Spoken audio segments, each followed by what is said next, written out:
புதுக்கோட்டை நேயரின் கேள்வி: பஞ்சாங்கம் என்றால் என்ன? பஞ்சாங்கங்கிறது 2 வகை பஞ்சாங்கம் நம்ம பயன்படுத்திகிட்டு இருக்கோம். ஒன்று வாக்கிய பஞ்சாங்கம், இன்னொன்று திருக்கணித பஞ்சாங்கம். இந்த பஞ்சாங்கம் என்ன அப்படின்னா, வாரம், திதி, நட்சத்திரம், கரணம், யோகம் அப்படின்னு இந்த 5 விஷயங்களை கொண்டது தான் பஞ்சாங்கம். அதாவது பஞ்சாங்கத்தில் ராஷ்ட்ரிய பஞ்சாங்கம், பாம்பு பஞ்சாங்கம், சீனிவாசன் பஞ்சாங்கம், சபரி பஞ்சாங்கம், ஆற்காடு பஞ்சாங்கம். நாமெல்லாம் ஸ்கூலில் படித்த காலத்தில் எப்படி படித்தோம் அப்படின்னா, பூமி வந்து 23½ டிகிரி சாய்வான கோணத்தில் சுற்றி வருகிறது அப்படின்னு படித்தோம். இது கரெக்டாக 23.5 டிகிரியில் தான் சுற்றி வருதா அப்படின்னா,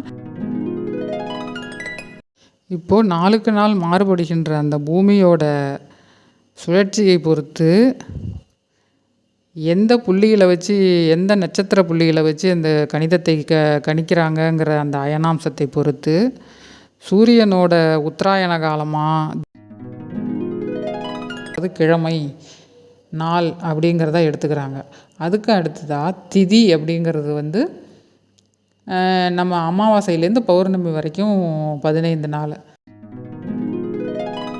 அதுக்கு அடுத்து தான் யோகம். யோகங்கள் அப்படிங்கிறது 27 யோகங்கள்.